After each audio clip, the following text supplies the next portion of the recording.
नमस्कार मित्रों, कैसे हैं आप सब। मैं अजय शर्मा, हिंदी अध्यापक, आपके सामने मौजूद हूं अपने उसी पूर्व प्रकरण को लेकर जिसका नाम है विलोम। विलोम विलोम यानी विपरीत अर्थ देने वाले जो शब्द हैं वो विलोम शब्द हैं। और जैसे कि हर बार की तरह हम शुरुआत करेंगे कुछ चंद पंक्तियों से। और वो चंद पंक्तियां क्या हैं, तो बड़ी रुचिकर पंक्तियां भी हैं, ध्यान से समझना, थोड़ी गहरी हैं। कि तेरा चुप रहना मेरे जहन में क्या बैठ गया, तेरा चुप रहना मेरे जहन में क्या बैठ गया, इतनी आवाज दी कि गला बैठ गया। तेरा चुप रहना मेरे जहन में क्या बैठ गया, इतनी आवाज दी कि गला बैठ गया। और यूं नहीं कि फकत मैं ही उसे चाहता हूं, फकत यानी सिर्फ, यूं नहीं कि फकत मैं ही उसे चाहता हूं, जो भी उस पेड़ की छांव में गया बैठ गया, जो भी उस पेड़ की छांव में गया बैठ गया। और अंतिम दो पंक्तियां कि उसकी मर्जी वो जिसे पास बिठा ले अपने, उसकी मर्जी कि वो जिसे पास बिठा ले अपने। अब इस पे भी क्या लड़ना, अब इस पे भी क्या लड़ना कि फला अपनी जगह बैठ गया। ठीक है, तो अब हम आगे बढ़ते हैं विलोम शब्दों की तरफ।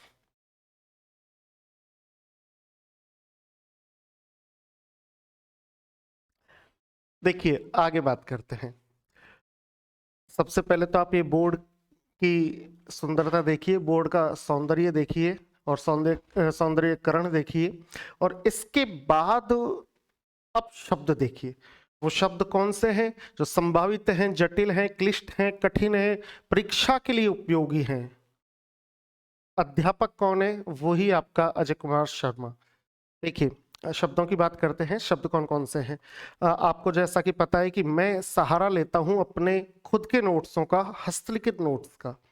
ये हस्तलिखित नोट्स, मतलब मैं आपसे क्या कहूं कि मैं दावे के साथ ऑफलाइन बैच में ही कहता हूं कि एक शब्द भी पर्यायवाची, विलोम, अनेकार्थक, वाक्यांश के लिए एक शब्द, संधि समास से एक शब्द भी अगर इनसे बाहर चला जाएगा तो पढ़ाना छोड़ दूंगा। हालांकि दो तीन बार ऐसी सिचुएशन आई कि पढ़ाना छोड़ने के लिए थोड़ी सी आवाजें उठने लगी कि सर छोड़ दो, पर नहीं, मैं अपने उद्देश्य से हटा नहीं। छूट गए तो छूट गए, एक दो शब्द बाहर से आ गए तो क्या। अगर 100 प्रश्नों में 400 विकल्प होते हैं और 400 विकल्पों में से अगर 400 शब्दों में से दो शब्द बाहर से भी आ गए तो क्या जान निकाल के दूं क्या। देखिए, अब हम विलोम शब्द की तरफ चलते हैं, लेकिन विलोम शब्द से पहले, विलोम शब्द से पहले मैं बात करूंगा कि पिछली कक्षा पर मेरे पास जो कमेंट आए हैं, पिछली वीडियो पर जो कमेंट आए हैं, वो कमेंट फालतू के कमेंट नहीं है कि मैं उन्हें इग्नोर कर दूं या उन्हें पढ़ूं ही ना। वो जो कमेंट है वो एक जिज्ञासा है। और वो जिज्ञासा किस बात की है कि कुछ तो उसमें प्रश्न हैं जिनका मुझे उत्तर देना है और अभी देना है, क्योंकि वो इसी वीडियो के इंतजार में बैठे कि पिछले वीडियो पर कमेंट किया और हमारे प्रश्नों का जो उत्तर मिलेगा वो अगली वीडियो में मिलेगा। तो मुझे उनको भी मद्देनजर रखना है, उनको भी साथ में लेकर चलना है, जो भी जिज्ञासु अभ्यर्थी हैं। और उसके बाद फिर हम हमारे विलोम शब्दों की बात तो करेंगे ही करेंगे। तो देखिए, सबसे पहला जो कमेंट है, अब बहुत ध्यान से समझते हुए चलना भाई।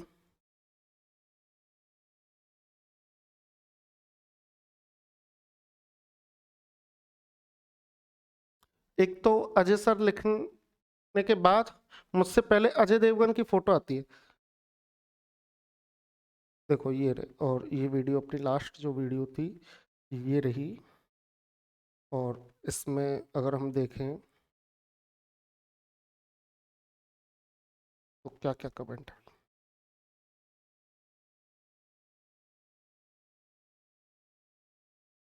देखिए, इसमें कमेंट क्या है। पहला जो कमेंट है वो चंदा का है। चंदा कहते हैं कि सर आपकी क्लास बहुत ही शानदार रही, गुरुजी समास और डिटेल्स से करा दें और ओवर आवर डिटेल्स से करा दें, आपका बहुत बहुत आभार। बिल्कुल, देखिए समास मैंने करवा दिया। अच्छा, आप आवर की जगह और लिखना चाह रही थी कि और डिटेल से करवा दें। बिल्कुल, देखिए समास पूरा टॉपिक पढ़ाना एक अलग बात है, वो तो आप किसी भी पुस्तक से पढ़ोगे, कहीं से भी पढ़ोगे, आपने पढ़ रखा होगा। मैं जो आपको पढ़ा रहा हूं वो तो उस समास के प्रकरण से महत्वपूर्ण 100 शब्द हैं, तो उनमें मैं पूरी डिटेल तो नहीं, लेकिन हाँ जो 100 शब्द थे उनको मैंने बेहतर तरीके से समझाया। इसके बाद ठाकुर सर कहते हैं कि sir ji please Narendra sir की पॉलिटी की क्लास लाओ। बिल्कुल, मैं आज ही आपका संदेश उन तक पहुंचाता हूं। तो फिर ये उन पर डिपेंड करता है कि वो आए या ना आए, लेकिन वो क्लास को लेकर आए या ना आए, लेकिन मैं आपका संदेश उन तक अवश्य पहुंचा दूंगा। ठाकुर सैनी जी। उसके बाद स्वाति गोयल कहते हैं कि सर राजस्थान में अभी भी एग्जाम चल रही है, हो सके तो कम से कम समय से ज़्यादा मैटर प्रोवाइड कराएं। बिल्कुल आपकी बात का मैं बिल्कुल समर्थन करता हूं और बिल्कुल आपकी बात को स्वीकार करता हूं।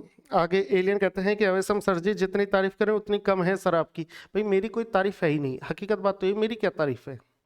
तारीफ है ईश्वर की, जिसने थोड़ा सा हिंदी पढ़ाने का हुनर दिया है और उस हुनर को मैं अपनी आजीविका का साधन बना करके और आपकी सफलता के लिए यहाँ पर विलोम शब्द वगैरह जो भी प्रकरण है वो करवा देता हूँ, तो कोई दिक्कत वाली बात ही नहीं है। इसके बाद LDC शिवानी कहती है कि सर आपकी सारी वीडियोज में वॉइस कम है। देखो ये है माइक, ये मैं हूँ, तुम्हारे सामने चिल्ला के बोल भी रहा हूँ, वहां से फुल आवाज की हुई है, अब इसके बाद भी कम जा रही है तो ये कहीं ना कहीं, बाकी और मैं टेक्निकल टीम से कह दूंगा कि थोड़ी सी आवाज को मतलब आवाज पर ध्यान दें जिससे आपके पास थोड़ी तेज आवाज जा सके, उच्च रूप से जा सके। इसके बाद अगला जो कमेंट, चलो इसमें तो प्रश्न थे नहीं, लेकिन इसके बाद ये वाली में प्रश्न बहुत ज्यादा है भाई। देखो प्रश्न क्या क्या है। पहला प्रश्न है कि पुरोहित, प्रोन्नति और अभिष्ट में उपसर्ग बताइए। ये जो प्रश्न है ये बबीता सैनी जी का है और बबीता सैनी कहती है, मैं लिख दे यहाँ पर लिख ही देता हूँ। प्रश्न है बबीता सैनी का है, पुरोहित, प्रोन्नति और अभिष्ट में उपसर्ग बताइए। देखिए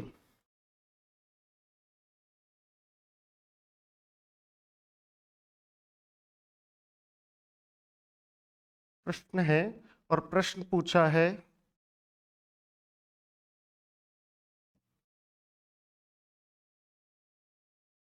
बबीता सैनी जी ने, और बबीता सैनी पूछती हैं तीन शब्द उन्होंने कहे हैं। जो पहला शब्द है वो है पुरोहित, प्रोन्नति और अभिष्ट में उपसर्ग।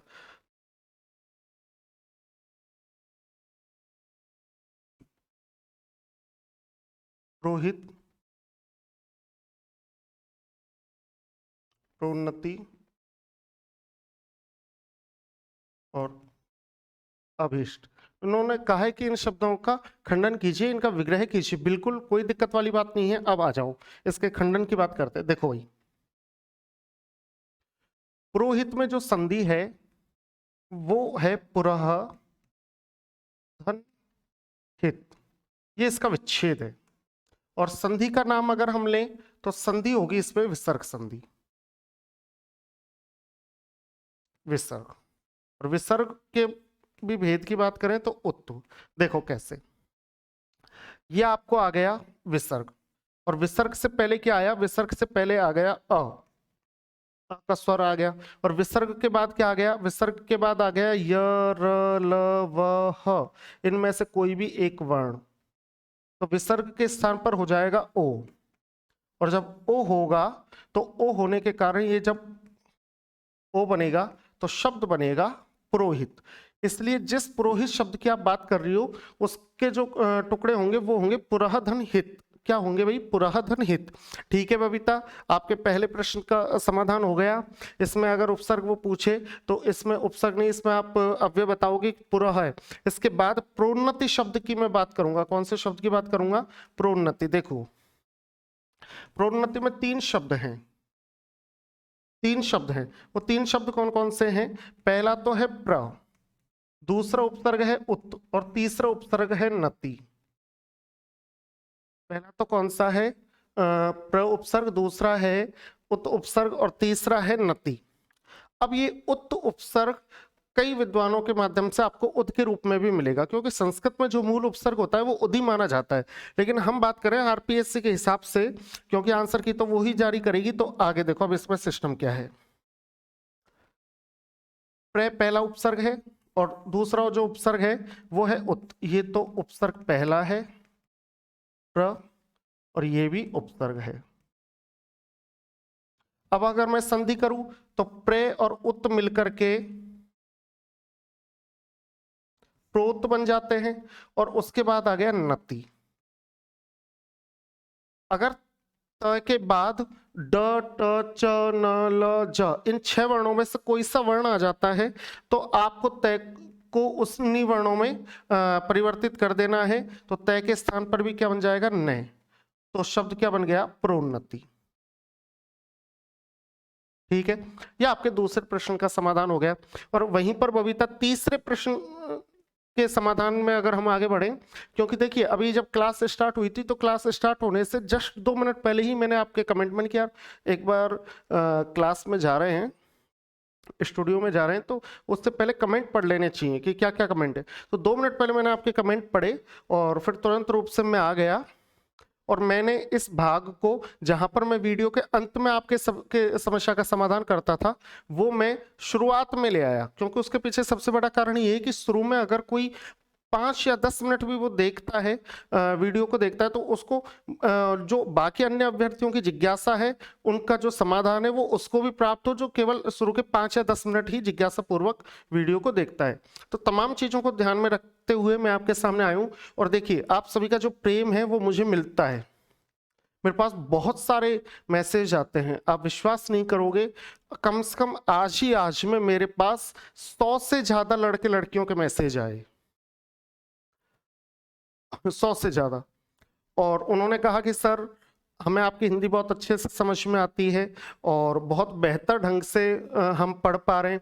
एक ने तो मुझे, एक लड़का था अलवर के पास का है, शायद मालाखेड़ा का ही है, उसने तो मुझे पूरी रजिस्टर की फोटो भी भेजी कि सर देखो ये मानस की पुस्तक है, ये दूसरी राघव प्रकाश जी की पुस्तक, और तीसरे नंबर पर मैंने आपके नोट्स भी लिख रखे हैं, मैं इनके साथ साथ आपके नोट्स तैयार करूं। तो बहुत खुशी होती है जब आप जुड़ करके चलते हो, तो बहुत खुशी होती है। मैंने उससे भी यही कहा कि कभी भी किसी भी प्रकार की कोई समस्या हो, क्योंकि देखिए एक अध्यापक केवल शिक्षा को लेकर ही साथ में नहीं होता, किसी प्रकार की कोई आर्थिक समस्या भी हो, सामाजिक समस्या हो, तो जितना भी यथासंभव प्रयास हो सकेगा मैं आपकी हेल्प करूंगा, मैं आपकी मदद करूंगा। मैंने आश्वासन भी दिया उसको, मालाखेड़ा के समथिंग वो लड़का था। इसके बाद आज मेरे पास एक आज नहीं कल एक कॉल आया, और वो कॉल था चेतन शेखावत, लड़के का नाम था चेतन शेखावत। वो एक निजी कोचिंग है, उस कोचिंग का मेरे ही द्वारा पढ़ा हुआ ऑफलाइन का स्टूडेंट था। तो उसने एसएससी जीडी का पेपर दिया और एसएससी जीडी में 40 अंकों में से उसके 38 अंक आए हैं। जैसे ही परसों जब एसएससी जीडी की आंसर की आई है तो उसने मैच करने के बाद उसके 40 में से 40 में से 38 मार्क्स आए, मतलब बिल्कुल सही बैठ रहे हैं।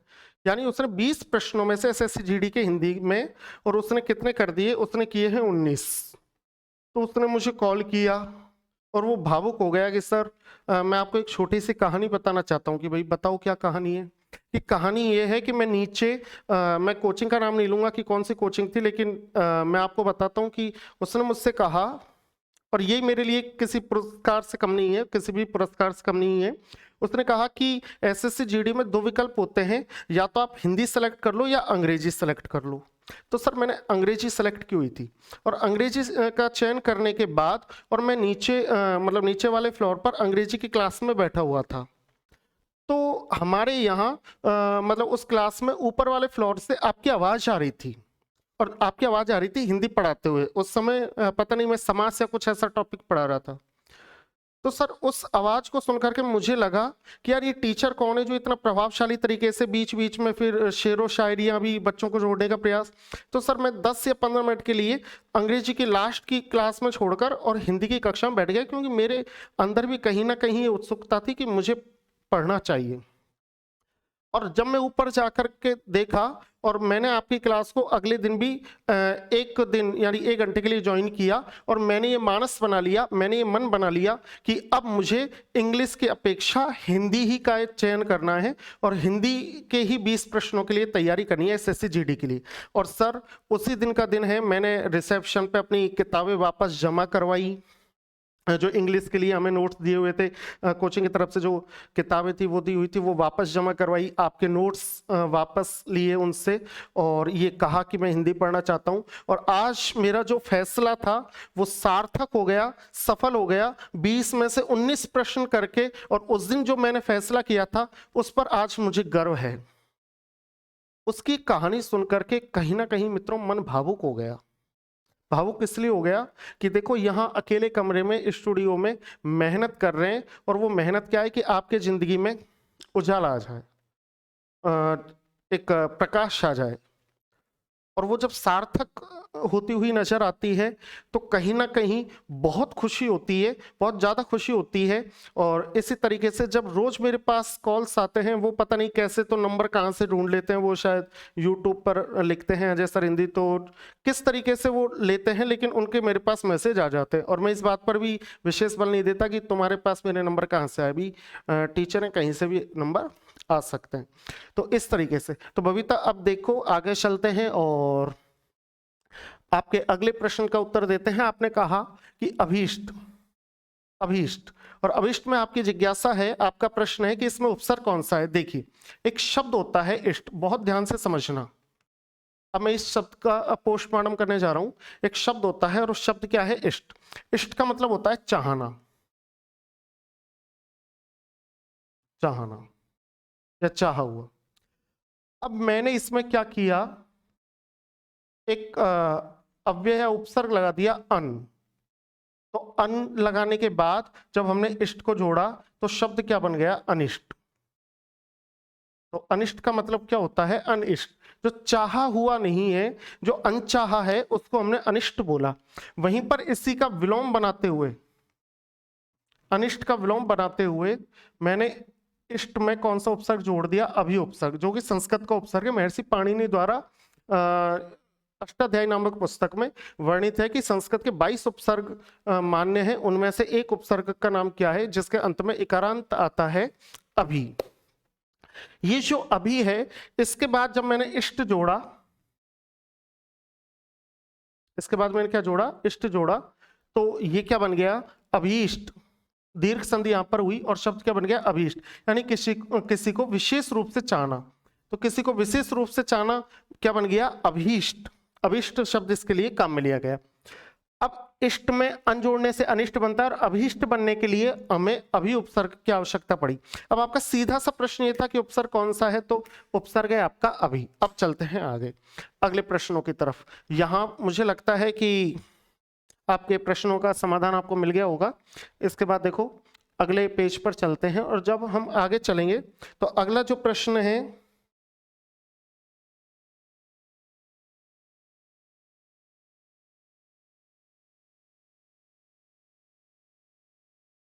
वो बबीता सैनिका ही है। और अगला प्रश्न क्या है कि सर उपसर्ग लगाने पर संधि भी होती है क्या, या फिर ऐसे ही जोड़ दिए जाते हैं। देखिए उपसर्ग लगाने पर संधि भी होती है, ऐसे ही जोड़ दिए जाते हैं। ये जो उपसर्ग हैं, ये जब मूल शब्द से जुड़ेंगे, किससे जुड़ेंगे, मूल शब्द से, तो दो प्रकार से जुड़ेंगे। एक तो ये जुड़ते हैं संधि रूप में, और एक ये जुड़ते हैं संयोग के रूप में, संयोग के रूप में। ठीक है, अब संधि रूप में और संयोग के रूप में कैसे जुड़ेंगे ये समझो। संधि, आपका प्रश्न है कि संधि होती है क्या, होती है भाई। संधि, जहां संधि की आवश्यकता है वहां संधि होती है, और जहां पर संयोग होता है वहां पर फिर संधि नहीं होती। देखो कैसे, दोनों के मैं एक एक उदाहरण दे देता हूं। मैंने एक उपसर्ग लिख दिया अभी, और इसके आगे एक मूल शब्द लिख दिया उदय। ठीक है, वैसे उदय भी उतधन अय से बना है, लेकिन आगे समझो कि उदय। अब यहां जब ये उपसर्ग इससे जुड़ेगा तो यण संधि होगी। कौन सी संधि होगी, यण। और यण संधि होकर के जो शब्द बनेगा वो कौन सा बनेगा, अभ्युदय। लेकिन यही उपसर्ग जब मान शब्द में जुड़ेगा, अभी उपसर्ग है, और वो मैंने किस में जोड़ दिया, मान में, तो यहां पर संधि के कोई चांस ही नहीं बनते, क्योंकि कोई ध्वनि परिवर्तन है ही नहीं। संधि क्या है, दो वर्णों के पास में आ जाने से ध्वनि में जो परिवर्तन उत्पन्न होता है वो संधि है। अब दो वर्णों के पास में आ जाने से ध्वनि में परिवर्तन कैसे होता है, जैसे आपने एक शब्द ले लिया 5, एक शब्द ले लिया 100, मिला दो तो आप 500 नहीं बोलोगे, आप बोलोगे 500। आप क्या बोलोगे? 500। 500 को मिलाकर के 500 नहीं बोल करके 500 बोलोगे। अब बताओ, च और से इन दोनों का मेल होने पर च को ने में आपने बदला कि नहीं बदला? बदला। इसके बाद जब मैं आपसे कहूंगा तो मैं आपसे कहूंगा कि थड़ी पर 5-7 लड़के खड़े हैं, नहीं, थड़ी पर 5-7 लड़के खड़े हैं। तो ये क्या है? ये ध्वनि परिवर्तन है, यहां संधि है, क्योंकि वर्ण आपस में मिलने पर ध्वनि में क्या हो गया? परिवर्तन हो गया। यहां पर कोई परिवर्तन नहीं हो रहा, तो यहां पर संयोग हो गया और यह अभिमान हो गया।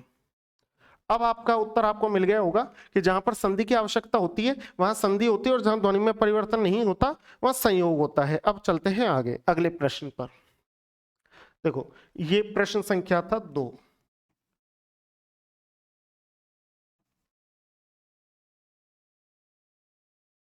अब चलते हैं अगले प्रश्न पर कि अगला प्रश्न किसका है और क्या कहना चाहते हैं। अच्छा, फिर बबीता सैनी आ गई। बबीता सैनी ने 2 प्रश्न और कर दिए भाई।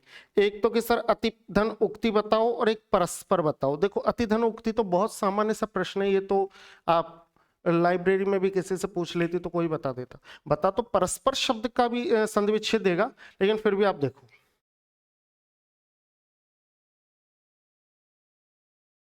मैं आरपीएससी के हिसाब से बताऊंगा भाई, है ना। आरपीएससी के हिसाब से जो शब्द पहले पेपरों में आ चुके, आरपीएससी के पेपरों में आ चुके, जिनके आंसर की में जिस विकल्प को जिस तरीके को सही माना है, मैं उस तरीके से बताऊंगा। जैसे देखो, छोटी सी बात है, मैंने कहा कि नीरज, नीरज शब्द। अब नीरज शब्द में आरपीएससी तो कहती है कि विसर्ग संधि में शामिल होगा नी धन रज। नी के बाद विसर्ग है और उसके बाद रज शब्द है, और मिलकर के संधि के नियमों के कारण नीरज बन जाएगा। न में जो ई की मात्रा है उसका दीर्घीकरण हो जाएगा। लेकिन वहीं पर नव्य व्याकरण क्या कहती है? नव्य व्याकरण कहती है, और नव्य व्याकरण के पृष्ठ संख्या 60 पर, पृष्ठ संख्या 60 पर अंतिम या मध्य में, ये आपको देखना पड़ेगा, वहां साफ लिखा हुआ है कि नीही या दुहु, ये दोनों नी के बाद और दो के बाद विसर्ग लगते ही नहीं है, ये उपसर्ग हैं और उपसर्ग रूप में ही किसी शब्द में शामिल होते हैं। इसलिए जो नीरज शब्द है उसमें व्यंजन संधि है, क्योंकि निर्धन रज से नीरज बना है। जबकि आरपीएससी कहती है, अभी सेकंड ग्रेड का पेपर हुआ था और सेकंड ग्रेड के पेपर में भी ऐसा प्रश्न आया है कि जहां पर द्वंद्व हुआ है विद्वानों में और नव्य व्याकरण में आरपीएससी की आंसर की में, और वहां पर सीधा सा वो है, सीधा सा फॉर्मूला है कि अगर आरपीएससी की माननी है तो निही धन रच यानी निही और दुहु रूप को मानना पड़ेगा, और अगर आपको नव्य व्याकरण के हिसाब से चलना है तो फिर आप निर को और दुर को मानो, केवल निही और दुहु यानी उनके दोनों के संधि रूप को मत मानो। ये है। तो अब आपको यहां पर समझने वाली बात क्या है?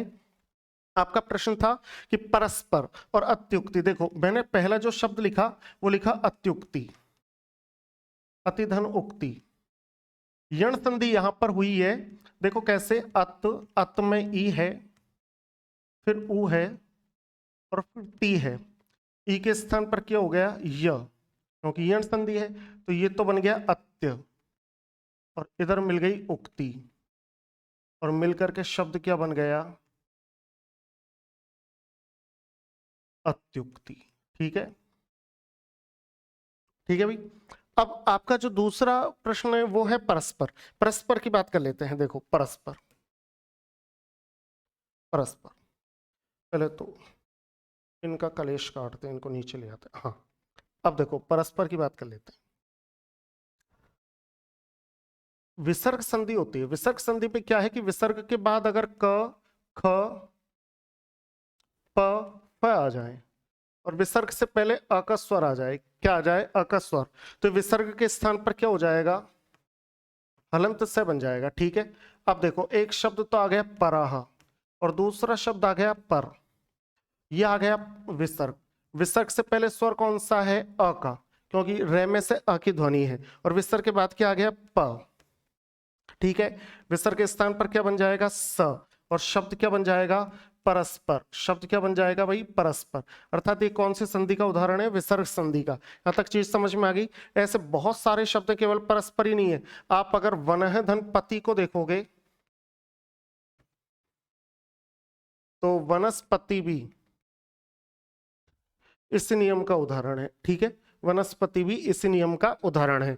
अब देखो कितनी गंभीर बातें हैं, कितने सहज तरीके से मैं आपके सामने उनको व्यक्त कर रहा हूं। फिर आगे चलते हैं अगले प्रश्न पर। अगला जो प्रश्न है वो है मीनाक्षी सैनी। ये भैया आज पूरा सैनी परिवार ही मेरे पीछे पड़ गया क्या। बबीता सैनी और फिर अब अगली जो है यूजर आईडी वो क्या नाम बताया था आपका, शुभ नाम था मीनाक्षी सैनी। मीनाक्षी जी देखिए अगला जो प्रश्न है, प्रश्न संख्या 3, वो है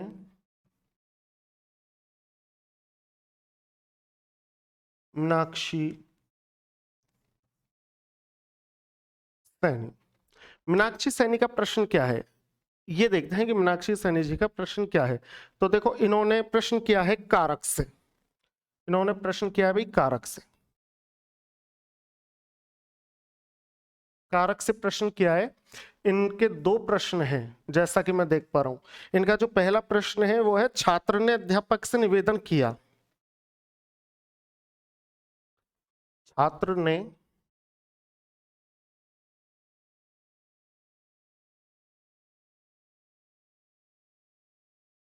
अध्यापक से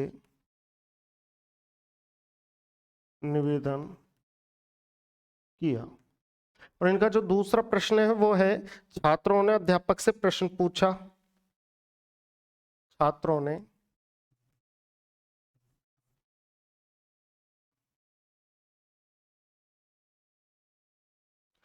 अध्यापक से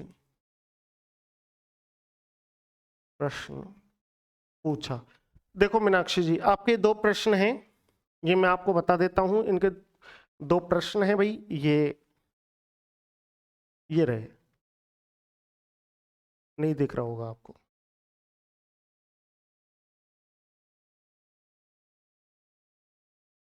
कैमरा अभी पकड़ नहीं पा रहा वर्णों को। देखो कोई बात नहीं, मैं बताऊंगा। देखो सबसे पहले तो मैं आपकी गलती बताना चाहूंगा कि मीनाक्षी आपने गलती कहाँ की है। आपने जो गलती की है वो की है वाक्य शुद्धि से संबंधित, और वाक्य शुद्धि में भी आपने की है अनुपयुक्त संज्ञा संबंधी गलती, क्रिया संबंधी गलती, क्रिया संबंधी अशुद्धि की है। अब क्रिया संबंधी अशुद्धि कैसे की है सुनो। प्रश्न कभी भी पूछा नहीं जाता, प्रश्न के लिए हमेशा किया क्रिया आएगी कि प्रश्न किया, छात्रों ने अध्यापक से प्रश्न किया, प्रश्न कभी पूछा नहीं जाता। उत्तर तो मैं आपका दूंगा कारक कौन सा है, क्योंकि अगर कमेंट पड़ा है तो बिना उत्तर के तो मैं क्लास को आगे नहीं बढ़ाऊंगा। लेकिन समझने वाली बात यह है कि यहाँ पर आपकी एक और शुद्धिकरण होता है और वो है वाक्य शुद्धि। वाक्य शुद्धि की अगर मैं बात करूं तो प्रश्न के साथ हमेशा कौन सी शब्द आएगा, क्रिया शब्द आएगी। इसके बाद छात्र ने अध्यापक से निवेदन किया। देखो आ जाओ यहाँ पर, छात्र ने अध्यापक से निवेदन किया। मैं आपसे कहता हूं कि जहां भी आप निवेदन शब्द देख लो, कौन सा शब्द देख लो, निवेदन, निवेदन शब्द देख लो। निवेदन शब्द को देखते ही और आप क्या मानोगे कि इससे पहले जो कारक चिन्ह है वो बोलने के आधार पर से आएगा, से। छात्रों ने अध्यापक से निवेदन किया, से आएगा, लेकिन वो से है नहीं। जहां भी आप निवेदन देखो तो इस से को किसका रूप दे दोगे, को, क्योंकि वास्तव में निवेदन शब्द के लिए कौन सा कारक चिन्ह आता है, आ तो से जाएगा, लेकिन मूल रूप से होता कौन सा है, को। निवेदन को देखते ही और आप आंख बंद करके कौन सा कारक चिन्ह मानोगे, को। और जब आप को मानोगे तो ये कौन सा कारक हो गया, कर्म कारक का चिन्ह। कौन सा कारक का चिन्ह है भाई, कर्म कारक का चिन्ह, कर्म कारक चिन्ह। अब ये किसके आगे लगा हुआ है, अध्यापक के आगे। अर्थात अध्यापक में तो कौन सा है, अध्यापक में तो कर्म कारक है। अध्यापक में कौन सा है, कर्म कारक। अध्यापक में तो आप लिखोगे कर्म कारक, किसके कारण, निवेदन शब्द के कारण। और निवेदन करने की क्रिया कौन कर रहे हैं, छात्र, इसलिए ये जो छात्र है ये हो गए कर्ता कारक, कर्ता कारक। निवेदन किया और निवेदन करना ये क्रिया हो गई। तो अब आपका प्रश्न यहां पर उत्तर मिल गया कि निवेदन, आप यहीं अटक रही थी ना कि यार से दिख रहा है तो से में होना तो अपादान या करण चाहिए, लेकिन ये तो कर्म क्यों बता रहे होंगे, इसलिए बता रहे हैं कि निवेदन शब्द, देखो हिंदी निकली है संस्कृत से, हिंदी किससे निकली है, संस्कृत से। और जो संस्कृत है उसमें इसको प्रश्न करने को, वैसे तो कथय, निवेद्य, उपदेश ये चतुर्थी व्यक्ति में शामिल हैं, लेकिन हिंदी इसको द्वितीय में मानती है और इसमें कर्म कारक मैंने आपको बता दिया। इसके बाद जो अगला आपका प्रश्न है वो है प्रश्न किया। देखो प्रश्न जहां भी आ जाता है प्रश्न करना, वहां छिपे हुए रूप में जो कारक चिन्ह होता है वो कौन सा होता है? को। प्रश्न करने के लिए छिपा हुआ जो कारक चिन्ह है, जो मूल कारक चिन्ह है वो को है, लेकिन हमें दिखता क्या है? से। तो से दिखता है, से दिखने दो, कोई दिक्कत नहीं है, लेकिन जहां पर आप प्रश्न शब्द देख लो प्रश्न, वहां पर आपको मानना कौन सा है? को। और को किसका है? कर्म कारक चिन्ह का, कर्म कारक चिन्ह का। और जब कर्म कारक चिन्ह का है तो अध्यापक में कौन सा कारक माना जाएगा? कर्म कारक। अध्यापक में कौन सा कारक माना जाएगा? कर्म कारक। और छात्रों ने ये करता होगा क्योंकि प्रश्न करने की क्रिया ये कर रहे हैं, कर्ता कारक। अब मीनाक्षी जी आपके प्रश्नों का समाधान हो गया। अब हम चलते हैं अगले कमेंटों पर। यहाँ पर मैंने आपको अपने प्रश्नों का समाधान, आपके प्रश्नों का समाधान कर दिया है। आगे अगले जब कमेंट में चलेंगे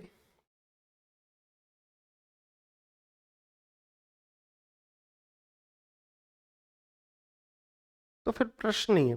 अब देखो और प्रश्न देख लेते हैं।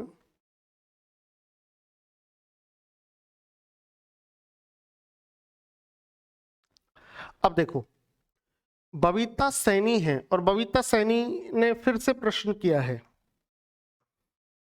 बबीता सैनी ने फिर से प्रश्न कर दिया भाई।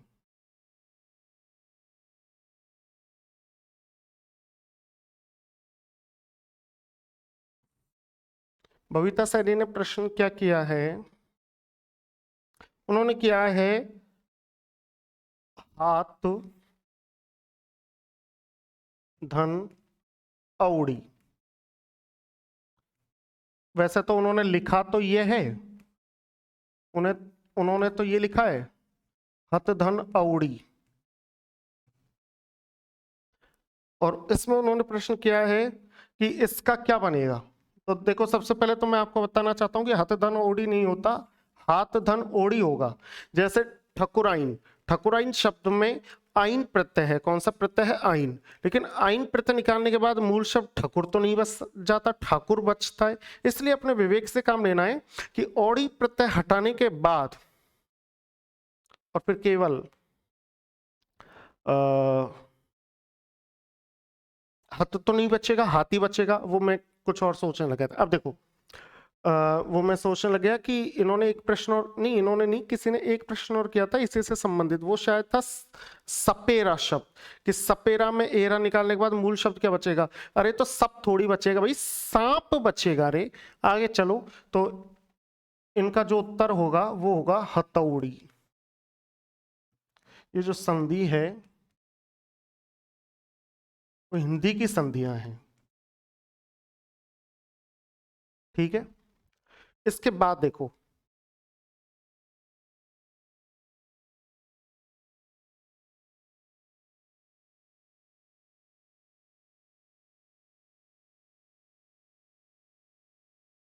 व्यंजित शब्द में उन्होंने देखो कितना अच्छा प्रश्न किया। उन्होंने कहा है कि व्यंजित शब्द में उपसर्ग और प्रत्यय बताओ।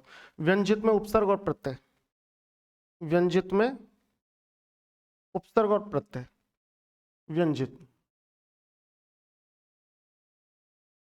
देखो भाई उपसर्ग तो जहां तक मेरा सवाल है वी है, और प्रत्यय जो है वो इत है, ठीक है। ये आपका दूसरे शब्द का उत्तर हो गया। अब तीसरा है कि सर वर्ण और इक से मिलकर क्या बनता है? अच्छा अब इनका तीसरा सवाल भी उत्तर देना पड़ेगा भाई, वर्ण और इक से क्या बनता है?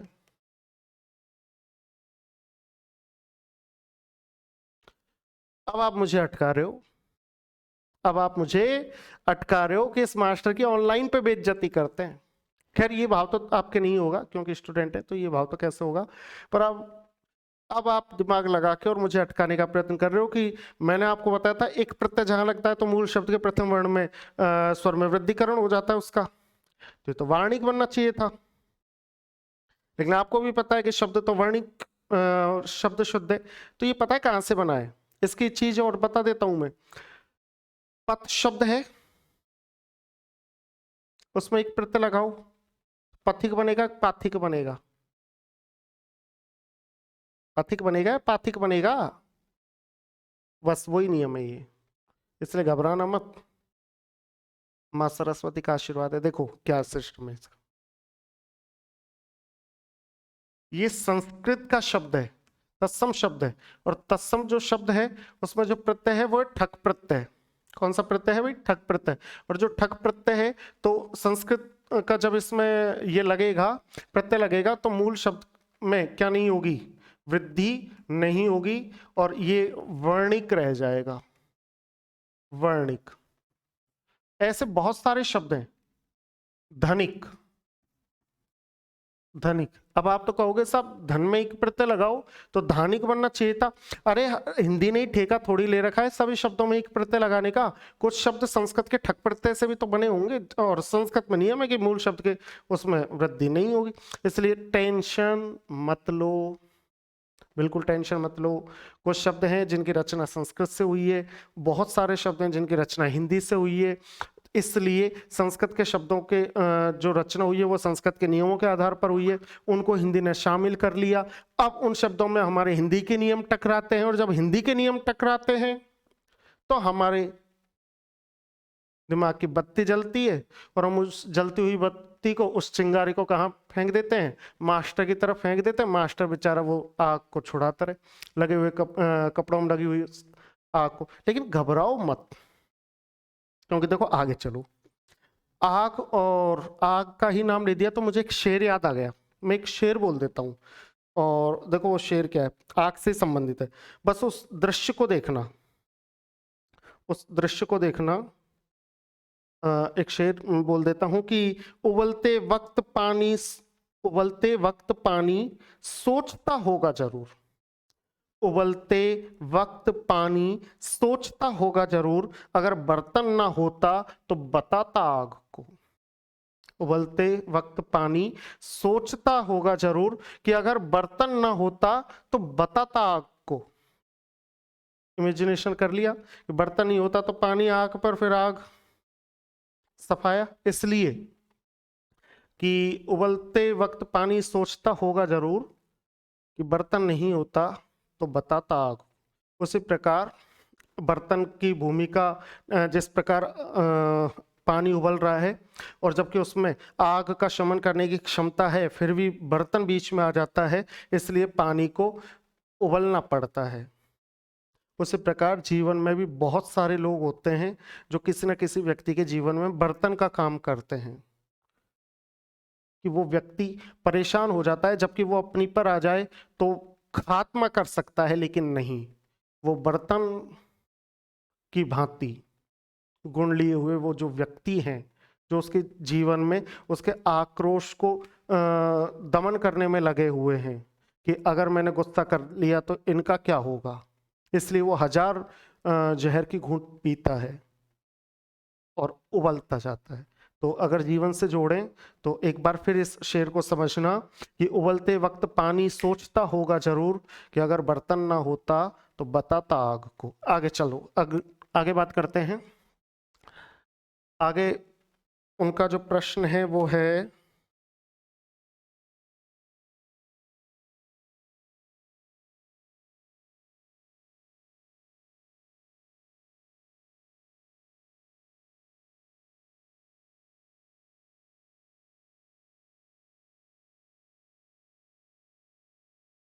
देखो अभी अभी मेरे पास जयदीप सिंह शेखावत है, जयदीप सिंह शेखावत, उनका एक प्रश्न है कि पराभव में कौन सा प्रत्यय है? पराभव में, अच्छा उपसर्ग, परा उपसर्ग है भाई, परा, ध्यान रखना, परा उपसर्ग है ना। ठीक है, यहाँ तक चीज क्लियर हो गई। उसके बाद आगे चलते हैं, और आगे चलते हैं तो अगला जो प्रश्न था अत्युक्ति हो गया, परस्पर हो गया, अत्युक्ति परस्पर ये हो गया। देखो इस बीच इनको समझाते समझाते हम कहीं ना कहीं हमारे टॉपिक से भटक गए थे और हमारा जो टॉपिक था वो था विलोम शब्द। कौन सा था? विलोम शब्द। विलोम शब्द की अगर मैं बात करूं तो विलोम शब्द क्या है? विपरीत अर्थ देने वाले जो शब्द हैं, अन्य जो शब्द हैं वो विलोम शब्द कहलाते हैं। विलोम किसी एक निश्चित शब्द का नाम नहीं है, बल्कि उस जैसे बहुत सारे शब्द अगर वो भी मूल शब्द का विपरीत अर्थ दे रहे हैं तो विलोम की संज्ञा में ही शामिल होंगे। तो इस प्रकार से अब मैं आपको दो पंक्तियां सुना करके और फिर विलोम शब्द शुरू करता हूं, और वो दो पंक्तियां मुझे कहीं ना कहीं मेरे दिल को छुई तो मैं आप तक भी पहुंचा देता हूं। देखो कि कि दिल लगाने पे अंग्रेजी। भाषा पढ़ रहे हैं हम, विषय नहीं पढ़ रहे, भाषा पढ़ रहे हैं। विषय और भाषा में अंतर है कि दिल लगाने पर अंग्रेजी, दिल लगाने पर अंग्रेजी, टूटने पर उर्दू सीख जाता है आदमी। बहुत गंभीर बात है। दिल लगाने पर अंग्रेजी, टूटने पर उर्दू सीख जाता है आदमी। भाई किसी से दिल लगाओगे तो तुम भी जानते हो, सभी मॉडर्न है कि दिल लगाओगे तो उल्टी सीधी तुम इंप्रेशन जमाने के लिए अंग्रेजी का इस्तेमाल करोगे। बाकी तो तुम समझदार हो कि दिल लगाने पर अंग्रेजी, और जब दिल टूटता है तो आदमी फिर शेरों शायरियाँ सुनता है। ज़्यादातर जो शेरों शायरियाँ रेखता और वगैरह ही उर्दू में लिखी गई हैं, और उर्दू के शब्द ही उस समय टूटे हुए दिल पर जब वार करते हैं तो खनकती है आवाज, दिल खनकता है। इस वजह से कि दिल लगाने पर अंग्रेजी और टूटने पर उर्दू सीखता है आदमी, या सीख जाता है आदमी, और इन दोनों के मध्य में उसकी बस हिंदी हो जाती है। ये मेरी लाइन है। वो जो लाइन थी वो कवित्री की लाइन थी, और कवित्री का नाम मुझे नहीं पता कौन है, लेकिन कवित्री ने कहा था, उन कवित्री की लाइन थी कि दिल लगाने पर अंग्रेजी, टूटने पर उर्दू सीख जाता है आदमी। उसके बाद अगली पंक्ति मेरी है कि इन दोनों के बीच में उसकी हिंदी होती रहती है। बस बात खत्म। लाइन बैठी नहीं, भाव समझ लेना। अब हम बात करते हैं आगे विलोम शब्द। देखिए मित्रों, अब चलते हैं हमारे शब्दों पर, है ना, और शब्दों पर चलते हैं, और शब्द मैं यहाँ पर लिखूंगा।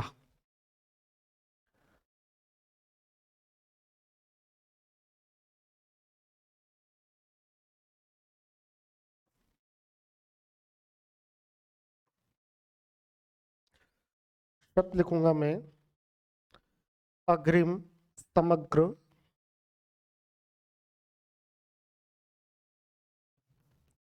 अग्रिम, समग्र,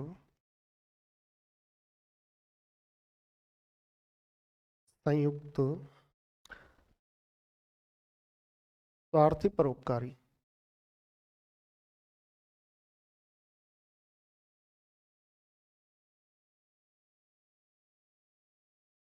स्वार्थी, परोपकारी, जरा सुशील, दुख खेत सफल। जरा सुशील,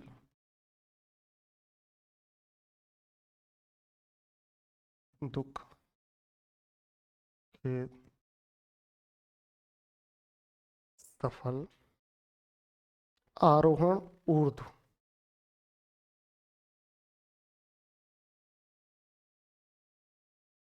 आरोहण,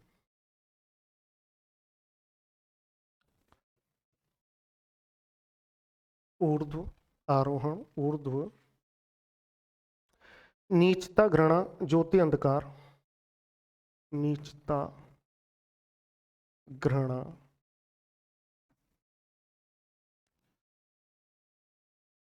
ज्योति, अंधकार। नीचता, घृणा, घृणा, ज्योति, अंधकार। अमल, अच्छा, एक उपसर्ग। अमल, अच्छा, एक उपसर्ग। अमल, अच्छा, एक उपसर्ग। आय, ऋणात्मक, रुचि। आय, ऋणात्मक, रुचि। आय, ऋणात्मक, रुचि। आय, ऋणात्मक, रुचि।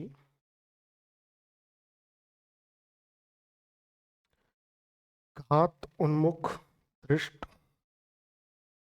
घात या आघात, उन्मुख, धृष्ट, आर्ध अभिज्ञ हिंसा, आर्ध अभिज्ञ हिंसा, आर्ध अभिज्ञ हिंसा, हासवादी, हासवादी, शकुन निंदा, हासवादी,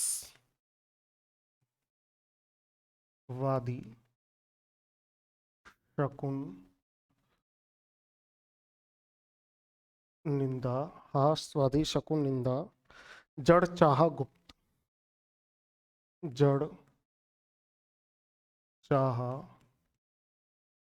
गुप्त, जड़ चाह गुप्त। अब इन शब्दों की हम बात करेंगे कि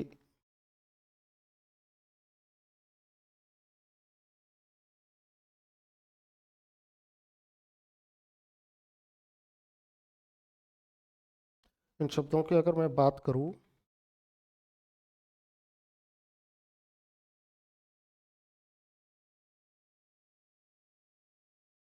तो देखो,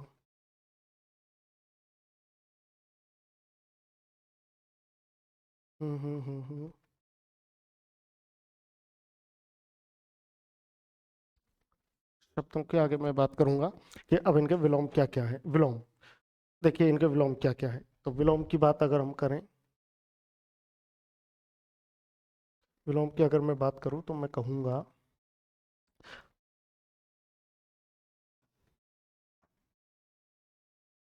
अग्रिम। अग्रिम का विलोम होगा गत। गत, अग्रिम यानी आगे आने वाला, और गत यानी बीता हुआ। समग्र, समग्र यानी संपूर्ण, तो इसका होगा अधूरा। अधूरा, समग्र का विलोम क्या होगा? अधूरा। देखो समझते हुए चलना, समग्र का विलोम होगा अधूरा। उसके बाद संयुक्त। संयुक्त का देखो, मैंने कल आपको पृथक भी बताया था, और इसका वियुक्त भी हो सकता है। मैंने आपको पृथक भी बताया था, और इसका क्या हो सकता है? वियुक्त। स्वार्थी, स्वार्थी यानी स्वार्थी, जो अपना हित चाहता है, तो परार्थी। स्वार्थी और स्वार्थी का विलोम क्या हो सकता है? परार्थी। इसके बाद परोपकारी। परोपकारी का बनता है परापकारी। परापकारी, परोपकारी का क्या बनता है? परापकारी। अब आप कहोगे परापकारी कैसे बना? देखो परापकारी कैसे बना। परोपकार तो बना परधन उपकार से। इसका जो विलोम होगा वो होगा परधन अपकार। ठीक है, तो इसमें गुण संधि होगी परोपकार, और इसमें दीर्घ संधि होगी परापकार।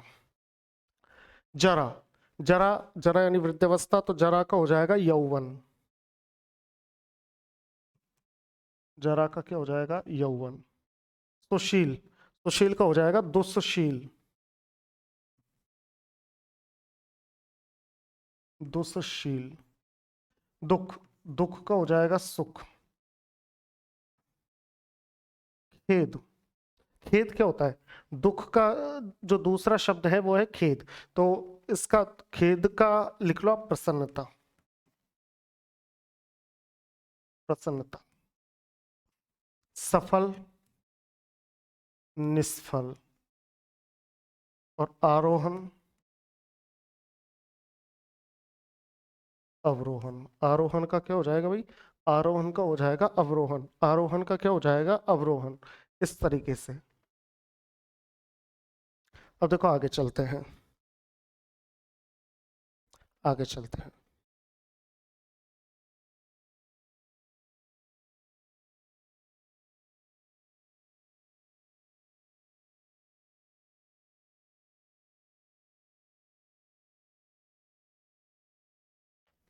ऊर्ध्व, ऊर्ध्व का क्या होगा? ऊर्ध्व, ऊर्ध्व का या तो अध होगा, अध, तो किस रूप में मिलेगा? या अधो भी देखने को मिलता है। नीचता, नीचता का विलोम होता है ऊंचता। नीचता का विलोम क्या होता है? ऊंचता। घृणा, घृणा का विलोम क्या होता है? तो घृणा का मतलब होता है प्रेम। ज्योति, ज्योति का विलोम होता है तम या तिमिर।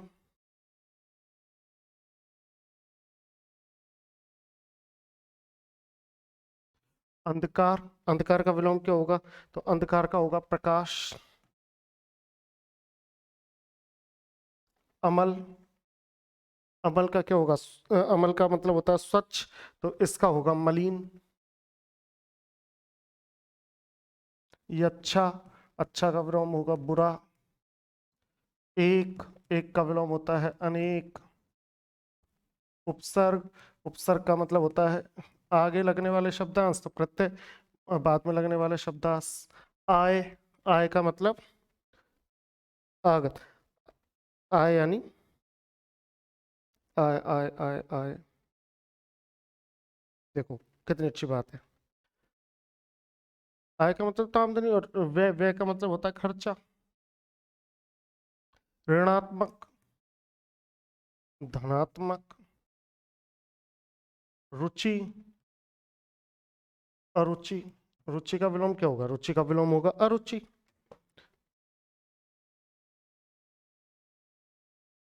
घात या आघात का प्रतिघात। उन्मुख, प्रतिमुख। अगर यही सम्मुख होता तो विमुख हो जाता। भ्रष्ट यानी निडर और बदमाश, तो इसका होगा विनीत या नम्र। आर्ध, अर्ध का होगा शुष्क। अभिज्ञ, अभिज्ञ का होता है अनभिज्ञ। हिंसा, तो हिंसा का तो अहिंसा ही होता है भाई, अहिंसा परमो धर्मः।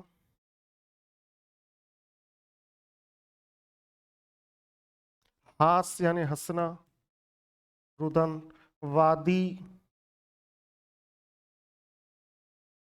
प्रतिवादी। शकुन, अपशकुन। निंदा, स्तुति। जड़, चेतन। चाहा, अनचाहा। गुप्त, गुप्त का सार्वजनिक होना चाहिए भाई, जो गुप्त होता है उसका सार्वजनिक, लेकिन नहीं, निजीकरण का सार्वजनिक हो जाएगा, लेकिन गुप्त का तो हो जाएगा प्रकट। गुप्त का क्या हो जाएगा? प्रकट। और इस तरीके से मित्रों आज हमने विलोम शब्द हम ज़्यादा तो नहीं कर पाए, कोई बात नहीं, लेकिन बीच में जो हमने शुरू में ये सेशन रखा कि जो प्रश्न उत्तर थे उनका जवाब देने की जो प्रक्रिया थी, उससे मैं खुश हूँ। चाहे विलोम हमने 2 कम पढ़ लिए हों, विलोम शब्द हमने चाहे 2 पढ़ लिए हों, लेकिन मन में जो जिज्ञासा थी उसका समाधान मिलना बहुत आवश्यक था। इसके लिए आपका बहुत बहुत धन्यवाद कि आप क्वालिटी एजुकेशन से जुड़े हुए हैं, बहुत बेहतरीन है। और किसी भी प्रकार के प्रश्न को पूछने के लिए मैंने आपसे पहले भी कहा था कि आप यहाँ तो कैसे कॉल कर सकते हैं क्वालिटी एजुकेशन पर प्रश्न पूछने के लिए। हाँ, लेकिन भलाई के लिए मैंने क्या किया हुआ है, एक टेलीग्राम पे चैनल बनाया हुआ है, हिंदी अजय सर, HINDIAJAYSIRR। आप उसको सर्च करके भी अपना जो भी प्रश्न है आप वहाँ पर भेज दीजिए, आपको आपका उत्तर जरूर प्राप्त हो जाएगा। ठीक है, धन्यवाद।